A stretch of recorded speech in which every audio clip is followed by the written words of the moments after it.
Welcome to USA News Channel. Please like and subscribe for the first get new video update from us. Thank you. North Korea is denouncing a new American nuclear strategy that calls for the U.S. to enhance its arsenal of low-yield nuclear weapons.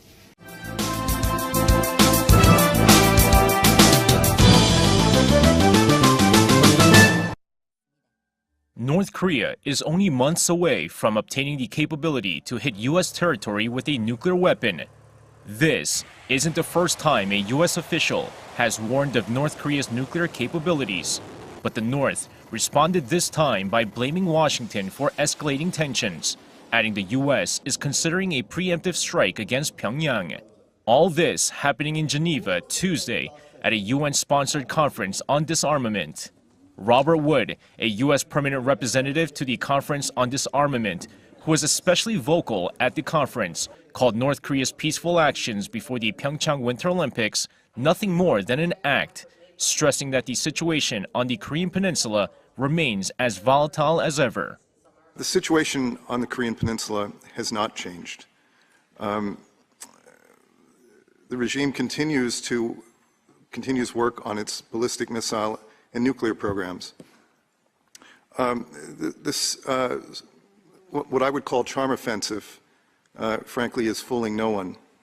Ju Young-chul, the North Korean diplomat at the conference, didn't shy away from accusing the U.S. of using the North's missile and nuclear programs as an excuse for a possible preemptive strike on the regime.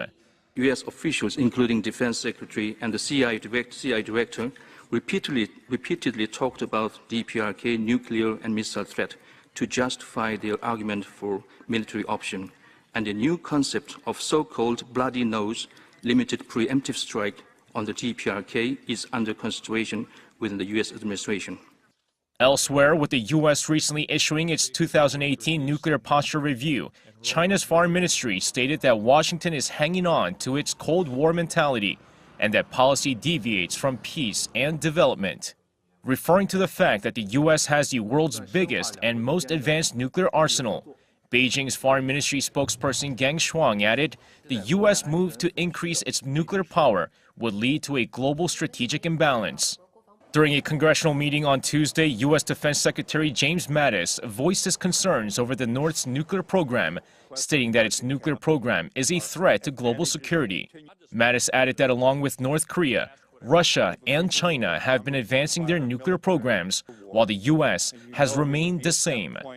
With the Winter Games in South Korea just a couple of days away, many wonder if the latest verbal tit-for-tat between the U.S. and North Korea will negatively impact the South's goal of holding a peace Olympics.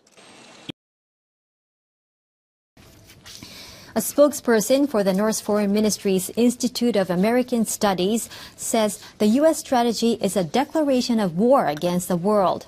That strategy was unveiled last week.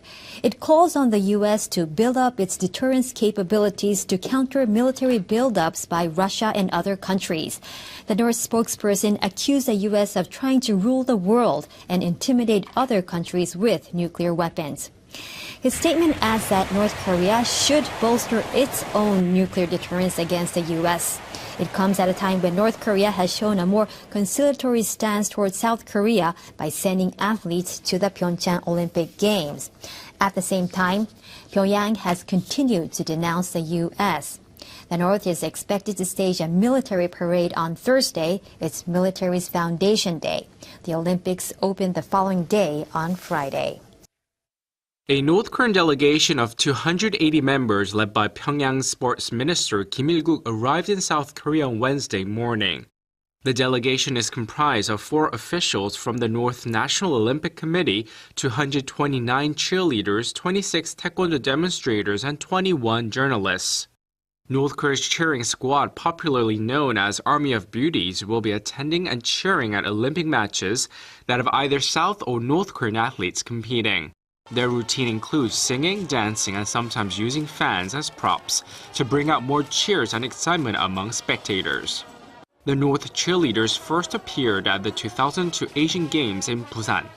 The North Taekwondo team will conduct joint performances with South Korean counterparts in the host cities of Pyeongchang and Sokcho, as well as in the South Korean capital of Seoul.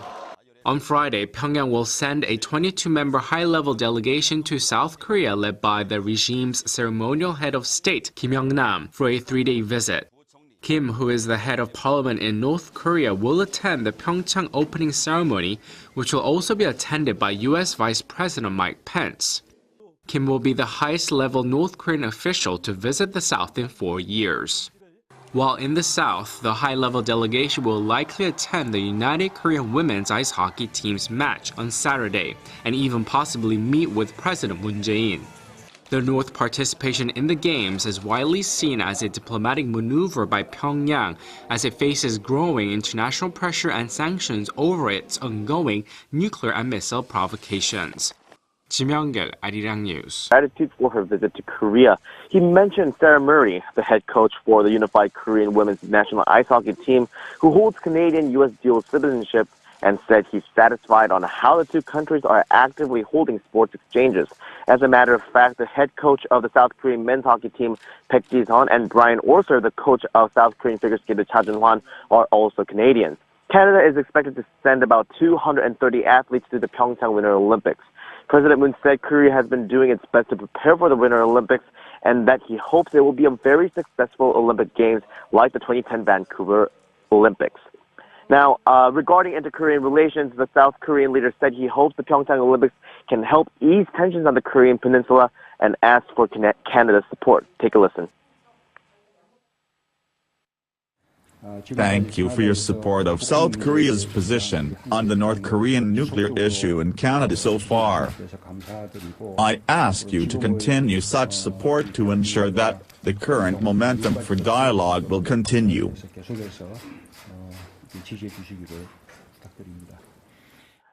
Canada sent the third largest contingent of troops to support South Korea during the Korean War, and Governor General Julie Payette said she is grateful for the long-standing friendship between Canada and South Korea and positively evaluated the 3-year-old bilateral free trade agreement. She said she hopes to further development that bilateral relationship, not only in trade, but also between corporations and students as well. Payette, who is visiting Korea for the first time, is scheduled to attend the opening ceremony on Friday and watch several competitions during her stay. Later this afternoon, President Moon will have a meeting with the president of Lithuania. Mark? Commerce Department says the trade deficit, excluding services, rose to nearly $800 billion last year. That's up 8.1% from 2016. Officials cite a rise in auto imports on the back of robust consumer spending. The deficit with China also increased over 8% to $375 billion. Meanwhile, the figure with Mexico topped $70 billion, up more than 10%. The deficit with Japan inched up 0.1% to nearly $69 billion. Now, the amount with Germany fell 0.7% to about $64 billion. U.S. President Donald Trump is likely to step up pressure on China and other trade partners to address the growing trade imbalances. That would be ahead of the midterm congressional elections in November. And while guests from around the world are on their way to the host nation of the Winter Olympics, other countries in the region are pushing for more than just sports diplomacy. Meeting in Tokyo on Tuesday, the top nuclear envoys of the U.S. and Japan agreed to keep maximum pressure on North Korea until the regime ultimately abandons its nuclear program. Japan's foreign ministry said that while the two welcome the surprise breakthrough between the two Koreas for a successful Pyeongchang Olympic Games, they will continue to punish the regime through the implementation of UN Security Council resolutions. And on the same day in Moscow, the top diplomats of Russia and North Korea talked about their bilateral cooperation, marking the 70th anniversary of the diplomatic ties. Though no further details have been released, it's largely speculated that the two could have discussed the recent inter-Korean talks, as well as strengthening their ties amid escalating international condemnation against the regime.